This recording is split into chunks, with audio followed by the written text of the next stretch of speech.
Nosso trabalho tem como tema raça e etnia, com um foco nas dificuldades enfrentadas pelas mulheres no mercado de trabalho, das mulheres indígenas e das mulheres negras. Do contexto histórico. Das etapas da evolução histórica dos direitos humanos. São 4 etapas que constituem a evolução histórica. A primeira grande etapa, ela vem das origens da história e chega até o século XVIII. Ela foi responsável por formular princípios e reivindicações que constituem as raízes do conceito. Ela ficou conhecida como Raízes do Conceito de Direitos Humanos. A segunda etapa refere-se à organização dos direitos de primeira geração, que consagram as liberdades civis e os direitos políticos.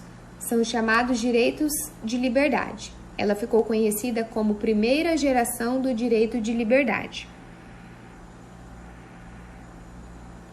A terceira etapa é sobre a conquista dos direitos sociais, econômicos e culturais, denominados direitos de segunda geração ou direitos de igualdade. Ela ficou conhecida como a segunda geração de direitos, os direitos de igualdade. A quarta etapa, ela foi responsável pela formulação dos direitos dos povos, que constituem a terceira geração dos direitos humanos. Ela ficou conhecida como a terceira geração de direitos humanos, que refere-se ao direito dos povos. Raízes do conceito de direitos humanos. As raízes do conceito se fundem com a origem da história e a percorrem em todos os sentidos. Nesse imenso lapso de tempo, o homem, desde as mais diversas culturas, procura ideias e aspirações que respondem à variedade de suas condições materiais de existência, do seu desenvolvimento cultural, de suas circunstâncias políticas, enfim. Por isso, não é possível assinalar traços comuns a todo este período, mas se constata que muitos princípios de convivência, de justiça e a própria ideia de dignidade de pessoa humana aparecem em circunstâncias muito diversas, coincidindo entre os povos separados pelo tempo. Nesse cenário se dará o fenômeno das grandes declarações de direitos e sua incorporação na ordem jurídica. Nessa etapa foi consagrado a igualdade de todos os homens perante a lei, e os direitos naturais do homem foi proclamado. Direitos estes que podemos considerar a liberdade, a propriedade, a segurança, a resistência à opressão, a garantia de pensamento e opinião. Então, foi estabelecido divisão de poderes, impondo garantias perante aqueles que aplicam a lei. A liberdade, ela não tem outros limites a não ser o que é permitido pela lei. Foi conferido aos homens a faculdade de exercer por si e pelos seus representantes a capacidade de representação política. O poder político tinha a função de controle. Em relação à fundamentação jurídica, é importante citar a Constituição da República Federativa do Brasil de 1988, que constituiu um marco na democracia e na instituição dos direitos humanos no Brasil. Como marco jurídico de uma nova etapa da vida política da República Brasileira, a Constituição de 88 consagrou a primazia do respeito aos direitos humanos, sustentado pela ordem internacional, como um verdadeiro paradigma balizador do ordenamento jurídico nacional. E por esse conjunto principiológico fez necessário a abertura da ordem jurídica brasileira ao sistema internacional de proteção dos direitos humanos, criando uma nova interpretação de princípios tradicionais, tais como a soberania nacional na dimensão política, impondo a reorientação e a relativização de valores implícitos. Sobre a Declaração Universal dos Direitos Humanos, os direitos humanos são aqueles que devem ser garantidos a todos os seres humanos sem que sejam levadas em consideração as suas características e preferências, como a raça, o sexo, a nacionalidade, a etnia, o idioma, a religião ou qualquer outra circunstância. E tais direitos eles foram definidos por líderes mundiais há mais de 70 anos, com a criação do documento da Declaração Universal dos Direitos Humanos, que contém 30 artigos para garantir direitos básicos à vida, que diz respeito à dignidade de todas as pessoas no planeta, buscando garantir a liberdade, a justiça e a paz no mundo. Sobre alguns tratados internacionais em direitos humanos, o marco inicial do processo de incorporação de tratados internacionais pelo direito brasileiro foi a ratificação, em 1989, da Convenção contra a Tortura e os Outros Tratamentos Cruéis, Desumanos ou Degradantes. A partir dessa ratificação, inúmeros outros importantes instrumentos internacionais de proteção dos direitos humanos foram também incorporados pelo direito brasileiro sob a égide da Constituição Federal de 88. Assim, a partir da Carta de 88, foram ratificados pelo Brasil a Convenção Interamericana para Prevenir e Punir a Tortura em 20 de julho de 1989, o Pacto Internacional dos Direitos Civis e Políticos em 24 de janeiro de 92, o Pacto Internacional dos Direitos Econômicos, Sociais e Culturais em 24 de janeiro de 1992 e a Convenção sobre a Eliminação de todas as formas de discriminação racial, que foi adotada pelas Nações Unidas em 21 de dezembro de 1965, tendo sido ratificada pelo Brasil em 27 de março de 1968. 3 relevantes fatores históricos impulsionaram o processo da elaboração dessa convenção na década de 60, destacando-se o ingresso de 17 novos países africanos na ONU em 1960 e a realização da primeira conferência de cúpula dos países não aliados em Belgrado em 1961, e o ressurgimento de atividades nazifascistas na Europa. Esses fatores estimularam a edição da convenção como um instrumento internacional voltado ao combate da discriminação racial. Logo, faz-se clara a relação entre o processo de democratização no Brasil e o processo de incorporação de relevantes instrumentos internacionais de proteção dos direitos humanos, tendo em vista que se o processo de democratização permitiu a ratificação de relevantes tratados de direitos humanos, por sua vez, essa ratificação permitiu o fortalecimento do processo democrático através da ampliação do reforço do universo de direitos fundamentais por ele assegurados. E eu vou falar desse momento do trabalho, que é das fontes de pesquisa, que foi onde nós coletamos filmes, séries e documentários e artigos também, reportagens sobre o nosso tema, né? Que é a desigualdade racial e ética que as mulheres sofrem no mercado de trabalho. Primeiro momento eu quero deixar a definição de raça e etnia bem expostas para que a gente entenda o porquê nós escolhemos essas fontes, né? E basicamente raça engloba a cor da pele, né? O fenótipo da pessoa. E a etnia seria fatores culturais, nacionalidade, religião, língua e tradições de um determinado grupo. Essa é a definição básica dos dois, então é bem perceptível que não são sinônimos, né? São termos que representam coisas diferentes. E nessa primeira fonte aqui, que é uma minissérie, é baseada em fatos reais, né? Que conta a história da Madame Walker, que é a primeira mulher milionária na Europa negra. E a história dela mostra que ela ficou milionária nesse ramo, no ramo de cosméticos para cabelos crespos, né, cabelos cacheados. E durante toda a série mostra como ela sofreu preconceito por ser mulher e por ser mulher negra, né? Então, a todo momento ela enfrenta muitas dificuldades, porque apesar que na época que ela nasceu, já ter nascido uma mulher negra livre, o preconceito ainda era muito gritante por ser mulher e por ser negra, né? Então ela estava tentando ali se inserir no mercado de trabalho e apesar de ter muito talento, muitas ideias boas, ela encontrou muitas dificuldades pelo simples fato de ser mulher e negra, né? Então aqui nessa série relata exatamente aquilo que o nosso tema retrata, né? Que são mulheres que tentam se inserir ou estão inseridas no mercado de trabalho e sofrem preconceitos pura e simplesmente pela sua cor de pele, por ser mulher. E essa série retrata exatamente isso. Então, ela foi uma escolha que nós fizemos para estar no nosso trabalho, porque tem muito a ver com o nosso tema. A outra foi essa minissérie da Globo, que é a Falas da Terra. Nesse episódio que nós escolhemos foi Vozes Indígenas. Nesse episódio fala vários casos de vozes, tanto de homem quanto de mulheres indígenas, que estão inseridos, né, no mercado de trabalho, estão se destacando.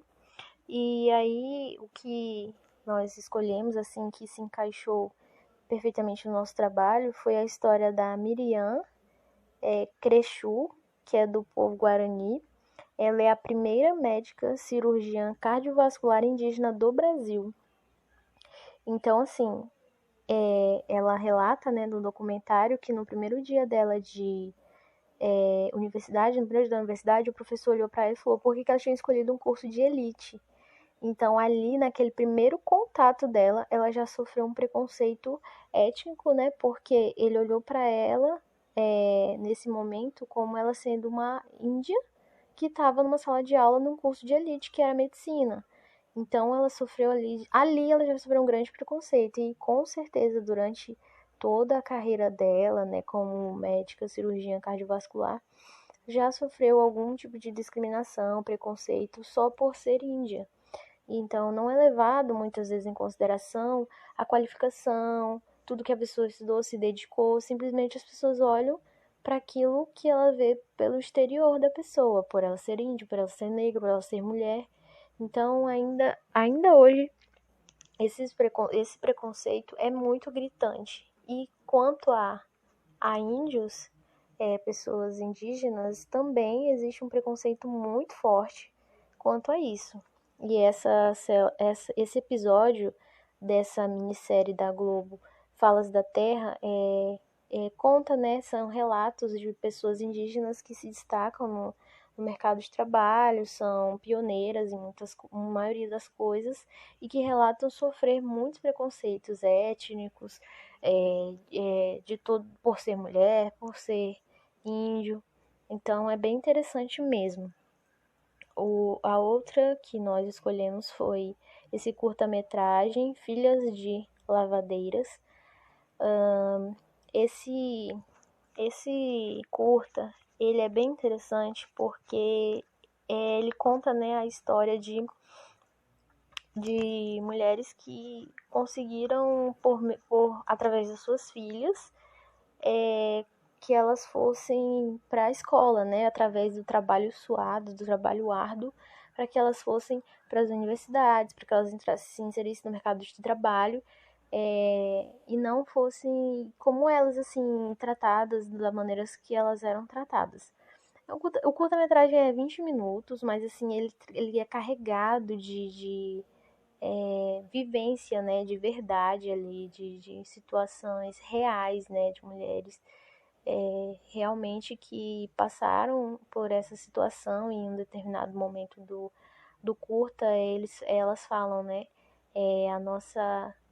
a nossa dignidade foi lavada com água e sabão. Então, assim, é muito forte, é muito interessante também e se relaciona muito bem com o nosso trabalho, porque o nosso objetivo é mostrar como mulheres negras ou índio ou qualquer tipo de pessoa nesse sentido sofre preconceito, sim, pura e simplesmente por ter a cor de pele que tem, pura e simplesmente por ser de determinada cultura, religião ou nacionalidade.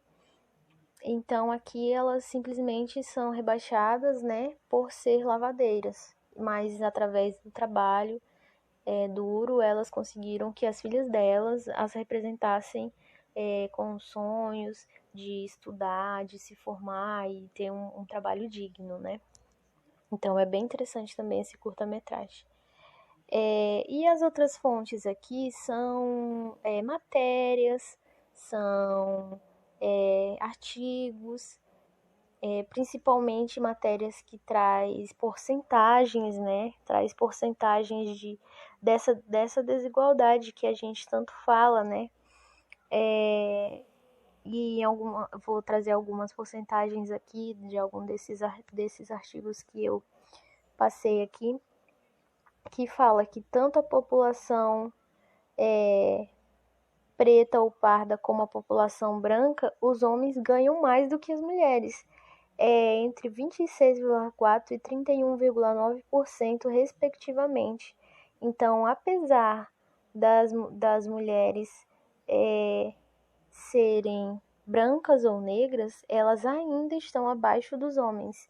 Não por falta de qualificação ou qualquer outro tipo de coisa, mas porque, em porcentagens, numericamente, as mulheres ainda estão abaixo, né, no mercado de trabalho. Então, apesar que século XXI, nós vemos muitas mulheres no mercado de trabalho se destacando em muitas profissões, com excelência, com muita qualificação, mas mesmo assim ainda os índices mostram que as mulheres ainda no mercado de trabalho não estão tão inseridas quanto os homens, né?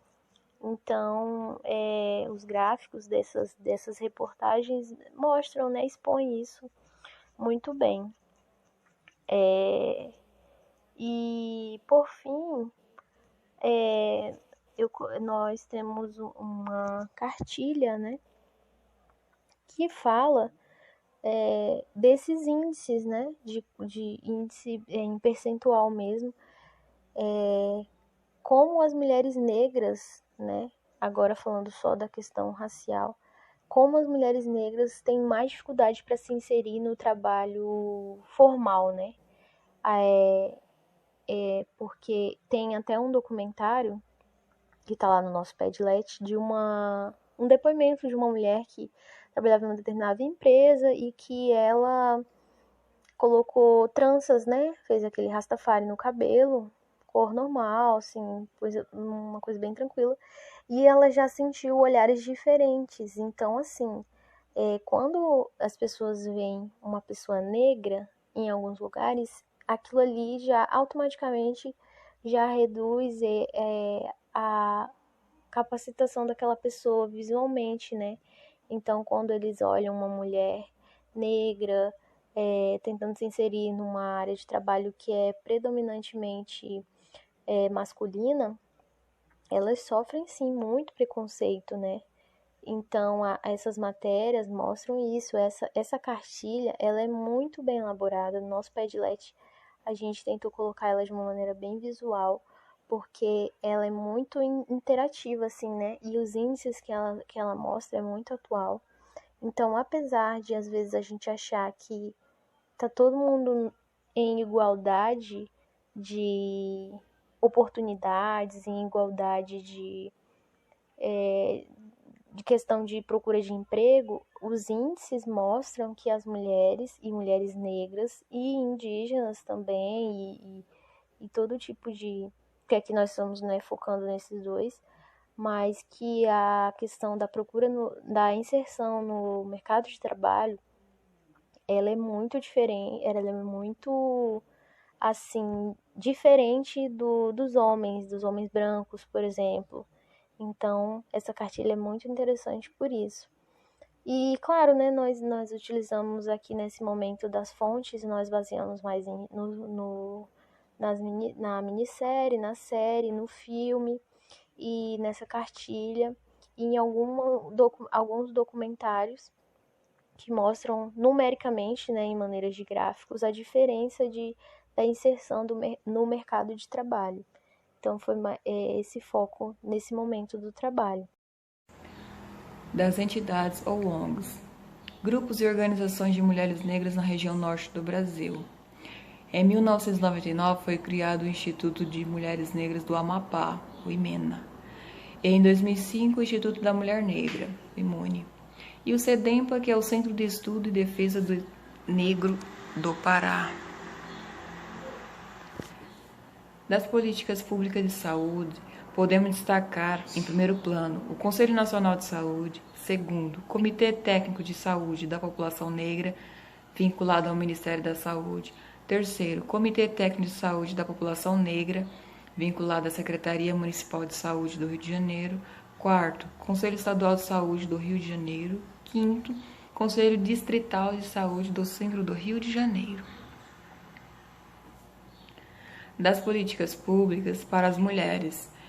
Um dos principais desafios enfrentados pelas organizações negras e de mulheres negras ao longo dos últimos anos tem sido a garantia de implementação e de sustentabilidade de políticas públicas capazes de realizar as conquistas sociais das últimas décadas. Dentre elas, um grupo consultivo da Secretaria Especial de Políticas para as Mulheres para a implementação do eixo 9 do 2º Plano Nacional de Políticas para as Mulheres, dentro do enfrentamento do racismo, sexismo e a lesbofobia. Das políticas públicas de promoção da igualdade racial, se encontra-se um grupo de trabalho em saúde da população negra, de assessoramento à Secretaria Especial de Políticas de Promoção da Igualdade Racial, de articulação de sociedade civil, apoio e participação. Em primeiro ponto, articulação de organizações de mulheres negras brasileiras, AMNB. Segundo, Fórum Estadual de Saúde da População Negra do Rio de Janeiro. Terceiro, Rede IAAGBA contra a violência contra as mulheres negras. Quarto, Rede Nacional de Controle Social e Saúde da População Negra. Quinto, Rede Nacional de Religiões Afro-Brasileiras de Saúde. Sexto, Observatório da Cidadania. Sétimo, Diálogos contra o Racismo. Recomendações de política da equidade racial e gêneros. Destaca-se, em primeiro plano, a prevenção do racismo, o sexismo institucional com educação e cultura antidiscriminatória. Segundo, promoção da equidade nas áreas da saúde, educação e trabalho. Terceiro, e o incentivo e apoio à escolarização ou retorno à escola ou desenvolvimento profissional das mulheres negras. Da realidade dentro do estado de Rondônia, Porto Velho.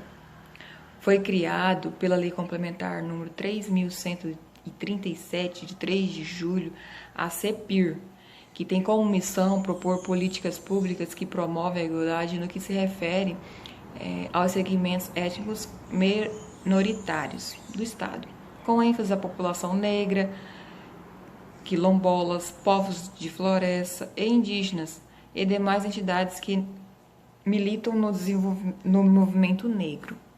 E foi instituído também pela Lei Complementar número 534, de 15 de maio de 2014, a COMPIR, que tem por finalidade de auxiliar a administração municipal e buscar por meios necessários que proporciona à população negra o exercício pleno de sua participação e integração no desenvolvimento econômico, social, político e cultural. Iremos falar agora dos casos e julgados sobre o tema raça e etnia no âmbito do trabalho, envolvendo principalmente as mulheres. No caso Simone André Diniz, ficou claro a limitação de acesso de uma mulher negra ao mercado de trabalho por motivos raciais. Em 1997, Aparecida Gisele Mota da Silva publicou na página de classificados do jornal Folha de São Paulo um anúncio de emprego. Oferecia vaga de trabalho doméstico para pessoa de preferência branca. A pretendente à vaga, Simone Diniz, era uma mulher negra. O emprego, portanto, lhe foi negado, o que configura discriminação racial, já àquela época vedado pela Lei 7.716 de 1989. Infelizmente, o inquérito que apurou esse crime foi arquivado pelo Ministério Público de São Paulo. A promotoria alegou que não houvera qualquer ato de racismo nem base para oferecimento de denúncia. Em função disto, o caso foi levado ao Sistema Interamericano de Direitos Humanos, começando por Washington. Lá, a Comissão Interamericana entendeu terem ocorrido violações à Convenção Americana de 1969, em detrimento da trabalhadora Simone André Diniz, e que o Brasil era internacionalmente responsável pelo ato. Tal tratamento desigual por motivos raciais funda-se na alegada dificuldade de policiais membros do Ministério Público, juízes, de provar o dolo de discriminar, sempre que o autor do crime nega tal intenção. Muitas autoridades dessas instituições costumam aceitar facilmente a tese de mal-entendido ou de que se tratou apenas de uma brincadeira, o que faz com que poucos casos de racismo e discriminação cheguem a julgamento. No caso concreto, a comissão asseverou que excluir uma pessoa do acesso ao mercado de trabalho por sua raça constitui um ato de discriminação racial, com base na Convenção Internacional para a Eliminação de Todas as Formas de Discriminação Racial. Segundo o artigo 1º da Convenção, discriminação racial compreende qualquer distinção, exclusão, restrição ou preferência baseadas em raça, cor, descendência ou origem nacional ou étnica, que tenha por objetivo ou efeito anular ou restringir o reconhecimento, gozo ou exercício em igualdade de condição de direitos humanos e liberdades fundamentais nos domínios políticos, econômicos, sociais, culturais ou em qualquer outro domínio da vida pública. Assim, se o Estado se omite e com isso permite que a discriminação racial, como violação de direitos humanos, permaneça impune, descumpre o artigo 24 da Convenção Americana, combinado com o artigo 1º do mesmo tratado, por ofensa ao princípio da igualdade e do correlato direito à igual proteção perante a lei. Já o caso do massacre de Hashimor não se trata de um crime cometido apenas a mulheres, mas sim contra todo um grupo indígena, incluindo crianças. Em 23 de julho de 1993, garimpeiros mataram 12 indígenas e anômames a tiros e golpes de facão, incluindo 5 crianças. O confronto ocorreu após crescentes tensões e mortes na região da fronteira do Brasil com a Venezuela. O caso foi a julgamento 3 anos depois pela Justiça Federal. O MPF ofereceu denúncia pelos crimes e lavra garimpeira ilegal, contrabando ou descaminho, ocultação de cadáver, dano, formação de quadrilha ou bando, todos em conexão com genocídio e associação para o genocídio. 5 foram condenados a penas que variam de 19 a 20 anos de prisão em regime fechado.